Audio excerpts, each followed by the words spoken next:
नमस्कार, निवेदक विठ्ठल पवार या माझ्या यूट्यूब चॅनलमध्ये आपल्या सर्वांचं मनापासून स्वागत करत आहे।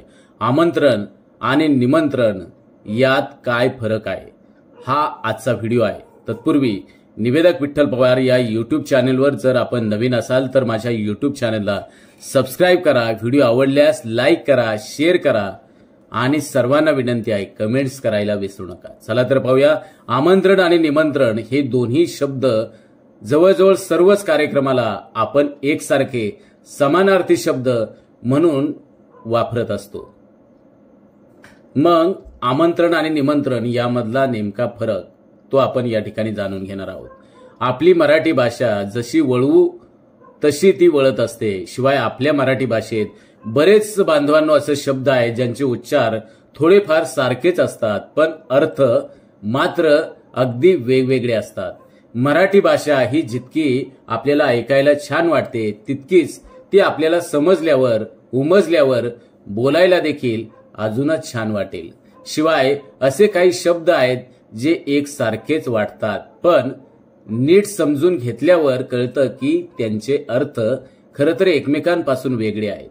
आपण कोणत्याही कार्यक्रमात किंवा समारंभाला कोणत्याही पाहुण्यांना मित्रमंडळींना बोलावतो तेव्हा आपण दोन शब्द आवर्जून वापरतो, ते म्हणजे आमंत्रण किंवा निमंत्रण।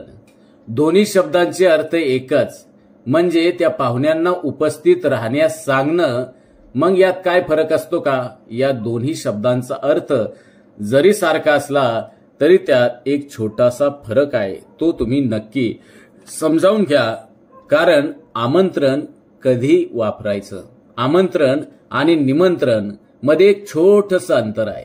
आमंत्रण आणि निमंत्रण हे दोन्ही शब्द जरी कोणाला बोलवण्याच्या प्रयोजनाने वापरले जात असले तरी त्यातील एक छोटासा फरक दोन्ही शब्दांना वेगवेगळे अर्थ देतो। जसं की जेव्हा एखाद्या कार्यक्रमात कोणी आलं किंवा नाही आलं तरी कार्यक्रम त्यांच्या वाचून खोळंबणार नाही, तो तर पार पडणारच आहे, हे जेव्हा सूचित करायचं असतं तेव्हा त्या बोलावण्याला आमंत्रण हा शब्द वापरला जातो। हे आपण या ठिकाणी महत्त्वाचं लक्षात घ्या की आमंत्रण हा शब्द अशा वेळेस वापरला जातो। मग निमंत्रण कधी वापरायचं तर दुसरीकडे ठराविक व्यक्तीच्या उपस्थितीशिवाय एखादा कार्यक्रम पार पडूच शकत नाही।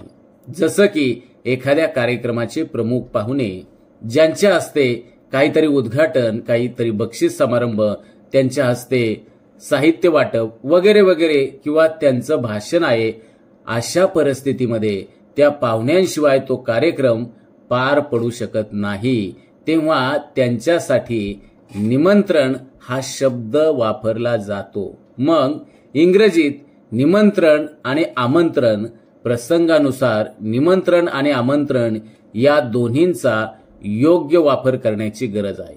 कोणालाही बोलवताना निमंत्रण किंवा आमंत्रण देताना हा फरक तुम्ही नक्कीच तुमच्या लक्षात राहील। मात्र इंग्रजीत आमंत्रण आणि निमंत्रण दोन्हीला इन्व्हिटेशन असा शब्द आहे। आमच्या चॅनलवर नवीन असाल तर सबस्क्राइब बटनावर क्लिक करा आणि बेल आयकॉन प्रेस करा।